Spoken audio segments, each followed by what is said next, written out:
சிவாய நகர். நம்ம மதுரா கன்னடபாளையம், நத்தமேடு கிராமம், திருவள்ளூர் மாவட்டம், ஸ்ரீ பவானி அம்மன் ஆலயம். இந்த ஆலயம் பார்த்திங்கன்னா ஒரு 60 வருஷம் கிட்டத்தட்ட பழமையான ஆலயம்.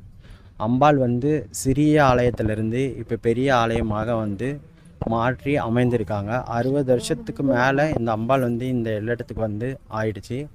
பொதுமக்கள் எல்லாருமே இந்த அம்பாளில் இப்படி போகிறவங்களும் சரி வரவங்களும் சரி எல்லாரும் அம்பாளை வணங்கிட்டு போகாத நாளே கிடையாது. அம்பாள் கிட்ட வேண்டுற வரம் எல்லாமே உடனே அம்பாள் நிறைவேற்றி கொடுப்பா. இப்போ என்னன்னு பார்த்தீங்கன்னா, இன்றைக்கி நாங்கள் மதுரை வீரர் புதுப்பிச்சிருக்கோம். மதுரை வீரருக்கு கண் திறப்பு விழா பண்ணியிருக்கோம். அவருக்கு தொடர்ந்து 5 நாள் பூஜை பண்ணலாம் அப்படின்னு சொல்லிட்டு பொதுமக்கள்கிட்டையும் கோவில் ட்ரஸ்ட்டுக்கிட்டேயும் ஆலோசனை நடத்திட்டுருக்கோம். அது நல்லபடியாக முடிஞ்ச உடனே 5 நாள் திருவிழா முனீஸ்வரருக்கு தனியாக வைக்கலாம் அப்படின்னு இருக்கோம்.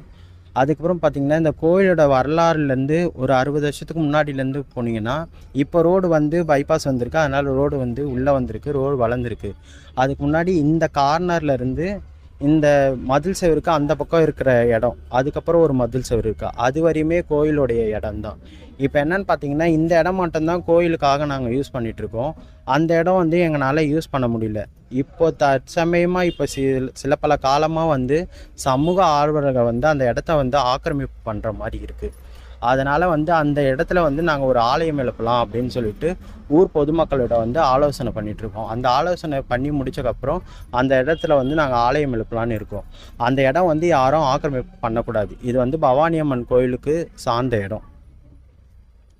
கோவில் பற்றி பொதுமக்களிடம் 2 வார்த்தை வேணால் கேளுங்க. அம்பாள் பற்றி சிறப்பு. ஓம் சிவாய நமக. ஓம் சிவசக்தி தாயே துணை.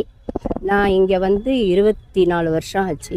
24 வருஷமாக அம்பாளை வணங்கிட்டு தான் போகிறேன். பெரிய பிரச்சனைகள்லாம் எவ்வளவோ தீர்த்து வச்சுருக்கா. அதனால் நம்பிக்கையோடு நம்ம அம்பாளை வேண்டிக்கிட்டு போனால் நிச்சயமாக நல்லது நடக்கும். ஊர் பொதுமக்களும் இதுக்கு எல்லாரும் ஒத்துழைப்பு கொடுத்து கோவிலை இன்னும் நல்லா வளர்க்கணும். அந்த வளர்க்குற பாக்கியம் நம்மளுக்கு கிடைக்கணும். அம்பாளை நம்ம வளர்க்குறதுக்கு கிடையாது, அம்பாளை வளர்க்குற பாக்கியம் நம்மளுக்கு கிடைச்சிருக்கு. நம்ம அதை பயன்படுத்திக்கணும். வணக்கம், என் பேர் உமா. இந்த ஊரில் நான் 25 வருஷம் ஆச்சு நான் கல்யாணம் பண்ணது. இந்த அம்மா கோயிலுக்கு வரேன். எப்போவுமே எனக்கு எல்லாமே நல்லது நடக்குது. நான் வெள்ளிக்கிழமை எனக்கு விளக்கு போட்டு வீட்டுக்கு போனால் மன நிறைவோடு நான் இருக்கேன். எப்போயுமே எனக்கு சந்தோஷமாக இருக்குது.